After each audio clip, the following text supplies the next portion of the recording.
예, 추석 연절 잘 보내셨나요? 이번에도 이렇게 영상으로 인사드리게 되네요. 날씨가 많이 쌀쌀해졌습니다. 낮에는 조금 덥기도 하고, 이런 날씨 감기 많이 걸린다고 하니까 이 환절기 때 감기 조심하시고 건강하게 잘 지내시기 바랍니다. 우리 같이 말씀 보도록 할까요? 말씀은 마태복음 25장 10절에서 13절까지입니다. 제가 읽어드리도록 하겠습니다. 그들이 사러 간 사이에 신랑이 오므로 준비하였던 자들은 함께 혼인잔치에 들어가고 문은 닫힌지라. 그 후에 남은 처녀들이 와서 이르되 주여 주여 우리에게 열어주소서. 대답하여 이르되 진실로 너희에게 이르노니 내가 너희를 알지 못하노라 하였느니라. 그런즉 깨어 있으라. 너희는 그 날과 그때를 알지 못하느니라. 아멘. 매일매일의 결단이란 제목으로 같이 본문 보도록 하겠습니다. 여러분, 오늘 본문을 좀 이해하려면 이스라엘의 결혼 문화를 좀 이해해야 됩니다. 이스라엘의 결혼 문화는 서로 약혼을 먼저 하죠. 그리고 나서 1년 후에 결혼식을 진행합니다. 근데 이 결혼식 날짜를 신랑도 모르고 신부도 모릅니다. 아는 사람은 오직 신랑의 아버지만이 압니다. 그래서 1년이 지날 때쯤 더 지나서도 될 수도 있고, 아버지가 갑자기 얘기합니다. 신랑한테 이제 신부를 데려와라. 그러면 신랑은 그때부터 친구들을 데리고 이제 신부를 데리러 가는 길을 떠납니다. 근데 이 신랑도 마찬가지로 내가 지금 가고 있으니 언제까지 도착하겠습니다, 이런 게 없습니다. 그냥 가는 거죠. 그렇기 때문에 동네 사람들이 이 신랑이 오면은 그것을 보고 소리를 칩니다. 신랑이 왔다, 신랑이 왔다 라고 소리를 지르는 거죠. 그럼 그 소리를 듣고 준비를 하기 시작합니다. 신부는 신부대로 준비하고, 신부의 친구들, 이 들러리들이 이제는 등을 가지고 집 앞으로 나와서 신랑을 맞이할 준비를 합니다. 이게 오늘 본문에 보면 10명의 처녀들인 거죠. 그래서 이 10명의 처녀들은 등을 가지고 신랑이 올 때까지 기다려야 되는 거죠. 그래서 등을 충분히 가지고 있어야 됩니다. 그래서 오늘 본문에서 이 어리석은 처녀들이 왜 어리석은지를 얘기합니다. 왜냐하면 신랑이 오늘 하루 언제 올지 모르는데 기름을 충분히 준비하지 않았기 때문인 거죠. 이것은 이 신부의 들러리들이 지금 자기의 직무를 다 하지 못한 것입니다. 그럼 우리의 신앙생활도 마찬가지죠. 우린 예수님을 만날 때까지 기다립니다. 우리가 만나죠. 마음속으로 만났지만 실제로 만날 때까지 기다립니다. 그 기간을 근데 아무도 모르는 거죠. 그래서 우리는 계속 기다리다 보면은 이제 이 5명의 처녀처럼 그때가 올 때 기름을 가지고 있어야 됩니다. 충분한 기름을. 그것이 가지고 있지 않다라고 하면 어리석은 처녀들처럼 되는 거죠. 그래서 오늘은 좀 이 본문을 살펴보면서 그럼 우리가 마지막까지 이 기름을 준비할 수 있는 것이 무엇인지, 어떤 방법이 있는지 같이 좀 살펴보려고 합니다. 여러분, 이 기름에 대해서 먼저 좀 이야기해야겠죠? 여러분, 이 기름은 다음 날까지 충분한 양을 가지고 있어야 되는 것이며, 이 기름에 대해서 많은 해석이 준비하죠. 근데 이 기름을 제대로 해석하려면 앞장인 24장부터 좀 살펴봐야 됩니다. 24장은 성전이 파괴될 것이다, 그리고 심판이 이룰 것이다 라는 본문을 쭉 얘기합니다. 그리고 25장으로 와서도 동일한 문맥으로 나아가는 거죠. 그래서 25장에서는, 이 본문에서는 어리석은 처녀들이 심판을 받는 이야기가 나옵니다. 그래서 이 기름이라는 것은 기름이 없으면 심판을 받는 겁니다. 그리고 기름이 있다라고 하면 심판을 받지 않고 신랑이신 예수님을 맞이하고 만나서 그 자신의 의무를 다할 수 있는 그것을 얘기하는 거죠. 그래서 이 기름이라는 것은 심판을 벗어나게 해주고, 그리고 내 의무를 다할 수 있는 은혜, 이 은혜를 얘기하는 겁니다. 여러분, 그래서 이런 은혜를 가지기 위해서는 시편, 그리고 시편을 계산 찬양처럼 이런 마음이 계속 생겨야 됩니다. 아침마다 새롭고 늘 새로우니, 이것이 필요한 거죠. 이렇게 되어야 되는 거죠. 매일 아침마다 기름인 은혜가 새롭게 채워져야 되는 겁니다. 그럼 어떻게 해야 될까요? 여러분, 답은 성경인 거죠. 성경을 붙잡고 씨름해야 되는 겁니다. 성경 안에 은혜가 나오기 때문인 거죠. 제가 교수님한테 배울 때 성경에서 이렇게 배웠습니다. 성경의 은혜를 붙잡으려면 한 구절을 붙잡고 그것을 개역개정, 쉬운 성경, 제가 여러분에게 전해드렸던 우리말 성경, 아니면 영어 성경, 가능한 원어 성경까지 각 성경으로 10번씩 읽으라고 얘기하는 거죠. 똑같은 본문을 계속 읽으라고 얘기하는 겁니다. 그렇게 계속 보면 볼수록 그 안에서 새로움이 나타난다고 하는 거죠. 또 다른 교수님은 그렇게 성경을 읽으면서 궁금한 것을 적으라고 했습니다. 그것을 적고 그 질문에 대한 해답을 성경 안에서 찾으라고 얘기하는 거죠. 한마디로 성경을 붙잡고 늘어지라는 겁니다. 그럼 여러분, 내가 성경을 붙잡고 늘어지는 만큼 성경을 통해서 오늘 하루 살아갈 기름, 그 예수님을 만나서 또 버틸 수 있는 기름, 그 기름이 채워지는 겁니다. 여러분, 1년을 기다린 처녀들입니다. 들러리로 1년 전부터 세워졌던 처녀들인 거죠. 이 처녀들이 처음에는 의무감을 불탔겠죠. 그럼 점점 시간이 지나면 지날수록 1년이 긴 시간 동안 지나면 지날수록 흐려지는 거죠. 그렇게 해서 5명은 결국 충분한 기름을 준비하지 못하게 됩니다.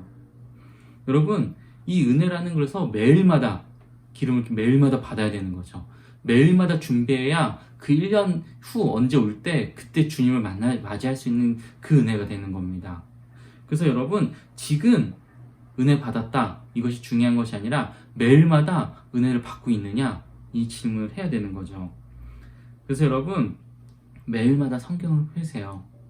그리고 성경을 10번씩 읽고, 읽는 것이 안 되면 듣고, 듣는 것이 안 되면 쓰고, 쓰는 것이 안 되면 그 질문을 해보고 어떻게든 붙잡고 늘어지길 소망합니다. 여러분, 그러면 주님께서는 가만히 있지 않습니다. 거기보다 더 큰 주님의 은혜를 부어주십니다. 오늘을 살아갈 수 있는 기름을 채워주시는 거죠. 그렇게 매일매일 기름을 채워놔야 주님이 오실 때 그 기름을 가지고 주님을 맞이할 수 있는 우리가 될 수 있습니다. 그런 저와 여러분이 되길 소망합니다. 여러분, 이 두 번째는, 이 기름은 누구도 대신 준비해 줄 수가 없습니다. 여러분, 본문에서 지혜로운 처녀 5명이 이해되지 않는 일을 하죠. 빌려주면 되잖아요. 어리석은 처녀 5명이 빌려달라는데 빌려줄 수 있는 걸 빌려주지 않습니다. 왜 그럴까요? 왜냐하면 이 기름은 자신이 준비해야 되는 것이기 때문입니다. 만약 빌려줬다가 신랑이 왔으면 그럼 둘 다 무너지게 되는 겁니다. 그렇기 때문에 이것은 빌려줄 수 없는 일인 거죠. 마찬가지로 각자의 신앙은 각자만이 사용할 수 있습니다. 그럼 요즘 이 기술이 발전하면서 AI가 이제 스토리를 짜고 그 스토리를 통해서 영화도 제작된다고 합니다. 놀라운 일이죠. 그리고 이 AI가 나중에 설교도 할 수 있겠죠. 이 성경을 통해서 본문 묵상도 해줄 수 있겠죠. 여러분, 제가 그래서 그 설교를 가져왔습니다. 가져와서 이걸 설교하죠. 그리고 제가 설교를 했다고 해서 여러분, 그 은혜는 제 것이 아닙니다. AI의 것이죠. AI가 본문을 묵상했고 그 묵상한 것을 토대로 성경을 썼기 때문인 거죠. 전 그냥 읊은 것 뿐입니다. 제 은혜가 아니라 그것은 AI의 은혜가 되는 거죠. 여러분, 내가 맛보고 내가 구사한 것이 내 은혜인 거고 내가 체험한 은혜가 됩니다. 그리고 그것이 내 자신의 기름이 됩니다. 가끔 은혜를 나눈다 라는 말을 합니다. 근데 여러분, 이 은혜를 나눈다는 건 은혜를 준다가 아니라 내가 받은 은혜를 전달함으로 인해서 어떤 일이 생기냐면 옆 사람이 나도 저런 은혜를 받아보고 싶다, 나도 저런 은혜를 좀 깨닫고 싶다 라는 불을 나눠주는 것 뿐입니다. 불은 나눠줄 수 있죠. 그러나 여러분, 그 기름은 나눠줄 수가 없습니다. 그래서 여러분, 우리 공동체는 은혜를 나눠주는 공동체가 되길 소망합니다. 매일마다 우리 각자가 삶에서 기름을 충분히 매일마다 적셔갖고 와서 그 활활 타오르는 불을 보면서 와, 이런 기름을 받아봤어 라고 하면서 너도 한번 받아봐 라고 도전을 하며 서로가 매일마다 그 집에서 기름을 받으며 더 큰 불을 붙이며 서로 더 큰 불을 나눠줄 수 있는 공동체가 되길 소망합니다. 그 공동체가 되려면 당연히 매일마다 각자 집에서 기름을 통해서 불을 키워와야 되겠죠. 그래서 그런 공동체가 되기를 우리는 정말 소망합니다. 이제 말씀을 좀 마무리하려고 하는데, 주님이신 신랑을 맞이하러 기다리는 이 들러리 처녀들, 바로 우리의 모습입니다. 신랑이 올 때까지 우리는 기다려야 되는 거죠. 기름이 부족하다면 우리는 빨리 채워 넣어야 됩니다. 여러분, 기름을 채워 넣는 건 매일매일마다 말씀으로 새로워져야 됩니다. 말씀이 주는 매일매일마다 은혜를 채워 넣어야 기름은 조금씩 채워집니다. 여러분, 오늘 하루 생각해 보세요.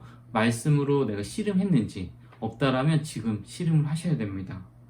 말씀은 씨름할수록 새로운 은혜를 우리에게 부어줍니다. 기름을 채워주는 거죠. 그리고 이 씨름은 얘기했듯이 옆에서 누가 도와줄 수는 있지만 대신해 줄 수는 없습니다. 여러분이 스스로 붙잡고 늘어져야 여러분의 기름이 되는 겁니다. 여러분, 불은 줄 수 있지만 기름은 누구도 줄 수 없습니다.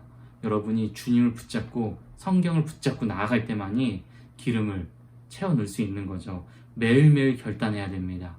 매일매일 기름을 달라고, 기름을 맛보기 원한다고, 그 은혜를 맛보기 원한다고 여러분이 붙잡고 늘어질 때만 그 은혜가 여러분 삶 가운데 넘칠 수 있습니다. 우리의 정체성은 우리를 위해서, 주님을 위해서 좁은 문, 좁은 길을 가는 사람들입니다. 그것을 결정한 사람들인 거죠. 씨름은 힘들지만, 그 좁은 문, 좁은 길이지만 그것보다 더 큰 은혜는 기다리고 있습니다. 그리고 그 씨름을 통해서 주님은 우리에게 은혜를 허락하십니다. 우리 이 찬양으로 고백하고 결단하며, 우리의 매일매일 결단하고 매일매일 정말 소망하며 기름을 채워넣는 불이 넘치는 우리가 되길 소망합니다. 이렇게 찬양하도록 하겠습니다. 주님 다시 오실 때까지 나는 이 길을 가리라. 좁은 문, 좁은 길, 나의 십자가 지고 나의 가는 이 길 끝에서 나는 주님을 보리라. 영광의 내 주님, 나를 맞아주시리. 주님 다시 오실 때까지 나는 일어나 달려가리라. 주의 영광 온 땅 덮을 때 나는 일어나 노래하리.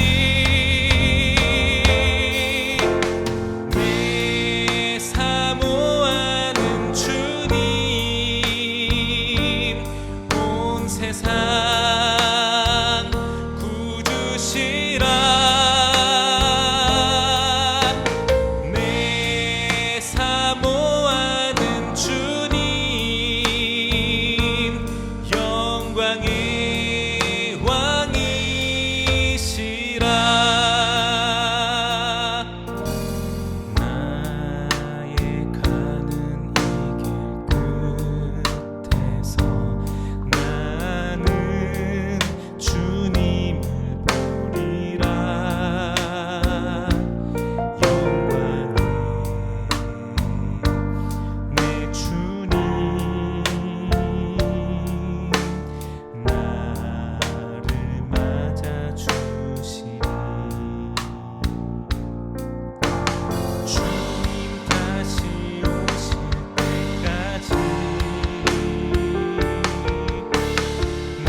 이제는 우리랑 함께 하시는 예수님의 은혜와 우리를 사랑하시는 하나님의 사랑과 우리를 인도하시는 성령님의 은혜가 이제 매일매일 결단하며 마지막 주님의 오시는 그 순간까지 기름을 채우는 지혜로운 처녀들처럼 되길 소망하는 모든 지체 위에 이제부터 영원까지 함께하기를 간절히 축원하옵나이다. 아멘.